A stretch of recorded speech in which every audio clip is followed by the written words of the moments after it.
নমস্কার বন্ধুরা, আমার এই রকমারি চ্যানেলে সকলকে জানাই স্বাগত। কেমন আছো তোমরা? আশা করছি সবাই ভালো আছো, আমিও ভালো আছি। আজ আবার একটি রান্নার রেসিপি তোমাদের সঙ্গে শেয়ার করতে চলেছি। সেটা হলো বাঁচা মাছের তেল ঝাল। বাঁচা মাছের তেল ঝাল বানানোর জন্য দেখো এখানে আমি মাছ কেটে ধুয়ে পরিষ্কার করে নিয়েছি। মাছে লবণ হলুদ দিয়ে দিলাম। এখন লবণ হলুদ দিয়ে মাছটাকে ম্যারিনেট করে নিচ্ছি। আর গ্যাসে কিন্তু আমি কড়াই বসিয়ে দিয়েছি, কড়াইয়ে তেলও দিয়েছি, তেলটা গরমও হচ্ছে। তাহলে চলো মাছটাকে এখন ডিপ করে ফ্রাই করে নেওয়া যাক। দেখো তেলটা গরম হয়ে গেছে, এখন মাছটা ছেড়ে দিলাম। মাছটাকে আমি এখন ডিপ করে ফ্রাই করে নেব। তাহলে বন্ধুরা তোমরা আমার সঙ্গে থাকো আর পুরো ভিডিওটি দেখো। বন্ধুদের কাছে অনুরোধ করব, প্লিজ বন্ধুরা কেউ ভিডিওটি স্কিপ করো না। পুরো ভিডিওটি দেখার সকল বন্ধুদের অনুরোধ রইল। আর বন্ধুদের বলবো যারা আমার ভিডিওটি দেখবে, নতুন বন্ধু পুরনো বন্ধু সবাইকে বলছি, প্লিজ ভিডিওটি দেখার শুরুতে একটা লাইক করে দিও। তোমাদের একটা লাইক আমাকে অনেক উৎসাহ দেয় ভিডিও নতুন নতুন বানানোর। জানি হয়তো আমার ভিডিও খুব একটা ভালো হয় না, তবু তোমরা যদি লাইক সুন্দর সুন্দর কমেন্ট করো সেগুলো অনেকটা আমাকে উৎসাহ দেয়। আর তোমাদের ওই সুন্দর সুন্দর কমেন্টগুলো পড়তে কিন্তু আমার খুবই ভালো লাগে, আর রিপ্লাই দিতেও ভালো লাগে। দেখো মাছ কিন্তু আমার ভাজা হয়ে গেল, আর যে কটা মাছ আছে সেগুলোও আমি এখন ভেজে নেব। বকবক তো অনেক করে ফেললাম বন্ধুরা, তাহলে চলো রান্নাটাই করা যাক। আর তোমরা রান্নাটা দেখো। দেখো মাছ ভেজে নিয়েছি, আর মাছে যে মশলাগুলো আমি দেব সেগুলো তোমাদের এক ঝলক দেখিয়ে দেই। এখানে দিয়েছি দেখো পেঁয়াজ কুচিয়ে নিয়েছি, টমেটো কেটে নিয়েছি, লঙ্কা চিড়ে নিয়েছি, আদা পেস্ট করে নিয়েছি, রসুনের পেস্ট করে নিয়েছি, ওখানে আছে সানরাইজের শাহি গরম মশলা, এখানে আছে ফ্যাটানো টক দই, আর আছে লঙ্কা গুঁড়ো, জিরে গুঁড়ো, ধনে গুঁড়ো, আর হলুদ গুঁড়ো, আর স্বাদ মতো লবণ। তাহলে চলো মাছের ঝোলটা বানিয়ে নিই। দেখো আমি মাছ ভাজার তেলেই দিয়ে দিলাম গোটা জিরে ফোড়ন। এখন ফোড়নটা একটু ভেজে নেব, তারপর এক এক করে মানে সব কিছু মশলা দিয়ে আমি রান্নাটা করব। তোমরা দেখো রান্নাটা, আশা করছি ভালো লাগবে, খুব একটা খারাপ লাগবে না বন্ধুরা। সঙ্গে থাকো আর দেখো, ঠিক আছে? দেখো ফোড়ন দিয়ে দিয়েছি, ফোড়নটা কিন্তু মোটামুটি ভাজা হয়েই এসেছে। আর একটু ভাজা হলেই এর মধ্যে আমি দিয়ে দিব এখন পেঁয়াজ কুচিগুলো।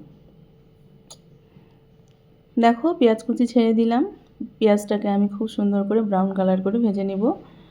দেখো এখানে আমি দুটো পেঁয়াজ নিয়েছি বড় সাইজের। যেহেতু এটা শুধু মশলা দিয়েই রান্নাটা হবে, তার জন্য বড় সাইজের দুটো পেঁয়াজ কুচিয়ে নিয়েছি। দেখো মানে পুরো পেঁয়াজ কুচিটাই আমি ছেড়ে দিলাম তেলের উপরে, দিয়ে দিলাম সামান্য একটু লবণ। লবণটা দিলে তেলটা ছিটকে আসবে না, আর পেঁয়াজটা বা টমেটো যা কিছুই দেই না কেন খুব তাড়াতাড়ি একটা ব্রাউন কালার চলে আসবে, এবং ভাজাটাও খুব তাড়াতাড়ি হয়ে আসবে। তারপরে দিয়ে দিলাম দেখো থেতো করা রসুন। এখানে একটা গোটা রসুন আমি খোসা ছাড়িয়ে থেতো করে রেখেছিলাম, সেটাই দিয়ে দিলাম। আর দিয়ে দিলাম দেখো কেটে রাখা টমেটো। এখানে দুটো টমেটো আমি কেটে রেখেছিলাম, টমেটো দুটোও ছেড়ে দিলাম। এখন পেঁয়াজ, রসুন আর টমেটো সব কিছু আমি খুব ভালো করে একসঙ্গে মিশিয়ে ভেজে নিচ্ছি। দেখো একদম আমি ব্রাউন কালার করে কিন্তু ভেজে নেব। বন্ধুরা রান্না যে কোনো রান্নায় মানে মশলা বলো, তারপর পেঁয়াজ রসুন টমেটো বলো, ভালো করে যদি ভাজা না হয় একটা কিন্তু কাঁচা কাঁচা গন্ধ থেকেই যায়, তাই না? আর রান্নাটা কিন্তু তেমন টেস্টফুল হয় না। তাই যে কোনো রান্নার ক্ষেত্রে পেঁয়াজ রসুন টমেটো মশলা সব কিছু কিন্তু খুব ভালো করে কষিয়ে নিতে হবে। আর কষানোর উপরেই কিন্তু রান্নার টেস্ট মানে নির্ভর করে। যত আমরা মশলাটাকে ভালো করে কষিয়ে নিব রান্নার টেস্ট কিন্তু ততটাই ভালো হবে।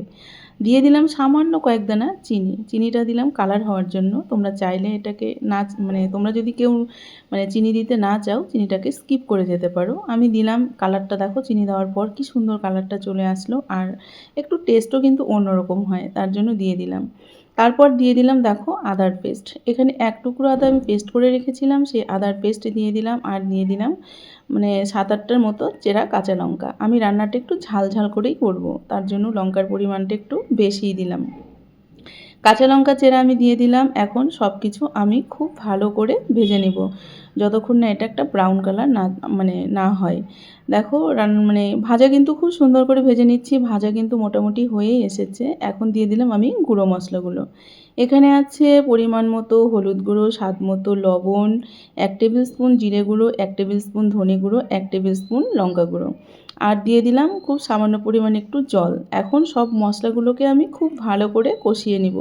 দেখো, তারপরে দিয়ে দিলাম আমি ফেটানো টক দই। এখানে আছে 2 টেবিল স্পুন মানে টক দই আমি ফেটিয়ে রেখেছিলাম, সেটাও ছেড়ে দিলাম।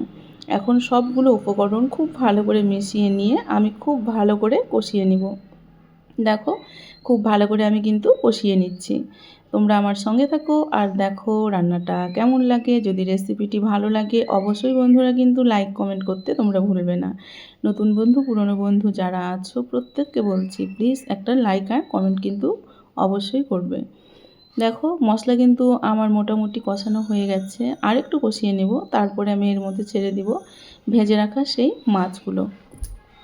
মাছগুলোও কিন্তু আমি মশলার সাথে খুব ভালো করে আলতো হাতে কষিয়ে নেব। তার আগে দিয়ে দিলাম আমি এখানে গরম মশলার গুঁড়ো। এখানে দিয়ে দিলাম আমি সানরাইসের শাহি গরম মশলার গুঁড়োটা। এখানে 1/2 টেবিল স্পুনের একটু কম গরম মশলা গুঁড়ো দিয়ে দিলাম। গরম মশলার গুঁড়োটাও আমি খুব ভালো করে সব মশলার সঙ্গে কিন্তু কষিয়ে নিচ্ছি। দেখো, মশলা কিন্তু আমার মোটামুটি কষানো হয়েই গেছে। মশলা থেকে কিন্তু একটা তেল ছেড়ে দিয়েছে। এর মধ্যে এখন আমি ছেড়ে দিব সেই মাছগুলো। দেখো, মশলা থেকে কিন্তু তেল ছেড়ে দিয়েছে আর কালারটা কিন্তু দুর্দান্ত এসেছে বলো। মানে কালারটা দেখে মনে হচ্ছে রান্নাটা কিন্তু টেস্টফুল হবে। সত্যিই রান্নাটা কিন্তু দারুণ টেস্ট হয়েছিল। তোমরা এইভাবে বাড়িতে একদিন ট্রাই করে দেখো, এই মাছটা দিয়ে খুব সুন্দর হয় খেতে। দেখো, মাছটা ছেড়ে দিলাম। মাছটা এখন আমি আলতো হাতে কিন্তু মশলার সঙ্গে নেড়ে দিচ্ছি। দেখো, আলতো হাতে মিশিয়ে নিব। খুব জোরে জোরে কিন্তু মেশানো যাবে না বন্ধুরা, তাহলে কিন্তু মাছগুলো ভেঙে যেতে পারে। ঠিক আছে, তাই খুব আলতো হাতে নাড়াচাড়া করে তারপরে এর মধ্যে পরিমাণ মতো জল দেবে। যে যতটুকু মানে গ্রেভি রাখতে চাও সেই তুলনামূলক জলটা এখানে ইউজ করবে। আমি যেহেতু খুব একটা কিন্তু গ্রেভি করব না এবং পাতলা ঝোলও করব না, তার জন্য মানে খুব বেশি জল দিইনি। মানে পরিমাণ বুঝেই কিন্তু আমি এখানে জলটা ইউজ করব। এখানে আমি গরম জল ইউজ করছি। আগের থেকে জল আমি গরম করে রেখেছিলাম, সেই জলটাই কিন্তু আমি এর মধ্যে ছেড়ে দিলাম। দেখো, আমার জল দেওয়া হয়ে গেল। এতটাই জল দিব আমি, বেশি একটা জল দিব না। তারপরে দেখো, জলটা আমি মানে সুন্দর করে মশলা আর মাছের সঙ্গে মিশিয়ে দিলাম। এখন আমি এর মধ্যে দিয়ে দিব ধনেপাতা কুচি। এটা কিন্তু বন্ধুরা কোনো সিজনাল ধনেপাতা না, এটা 12 মাস হয়। এটা আমার বাড়িতে গাছ আছে, তোমরা হয়তো অনেকেই চেনো। এর স্মেলটা কিন্তু খুব সুন্দর, আমার খুব ভালো লাগে। আমি বিভিন্ন রান্নাতে ইউজ করি যখন সিজনাল ধনেপাতাটা পাওয়া যায় না বা আমার ঘরে থাকে না, সেই সময় এই ধনেপাতাটা কিন্তু আমি ইউজ করি, আমার ভালো লাগে। এই ধনেপাতাটাই আমি এখন দিয়ে দিলাম। এখন আমি একটা থালা দিয়ে ঢাকা দিয়ে দিলাম। ঢাকা দিয়ে আমি 5-7 মিনিটের মতো রান্না করে নেব। দেখো, ঢাকা দিয়ে রান্নাও করে নিলাম। ঢাকনা খুলে ফেরত আসলাম। দেখো, ঝোলটা টকবক করে ফুটছে, গ্রেভিটা কিন্তু অনেকটাই শুকিয়ে গেছে। আরেকটু আমি শুকিয়ে নিব গ্রেভিটা, তারপরে আমি রান্নাটা কিন্তু আমার কমপ্লিট হয়ে যাবে। তারপরে আমি সার্ভিং বোলে সার্ভ করে তোমাদের ফাইনাল লুকটা দেখিয়ে দিব। দেখো, রান্নাটা কিন্তু মোটামুটি কমপ্লিট হয়ে গেছে। কেমন হয়েছে দেখতে দেখো, কালারটা কালারফুল হয়েছে না বলো? দেখতে কিন্তু দারুণ কালারফুল হয়েছে। দেখো, রান্নাটা আমার কমপ্লিট হয়ে গেছে। এখন আমি নামিয়ে নিচ্ছি।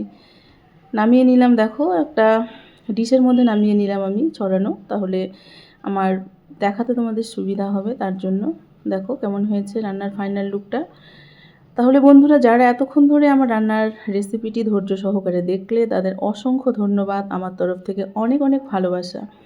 তোমরা সবাই ভালো থেকো, সুস্থ থেকো। দেখা হবে নেক্সট কোনো ব্লগে বা নেক্সট কোনো ভিডিওতে। ঠিক আছে, টাটা, সবাইকে জানাই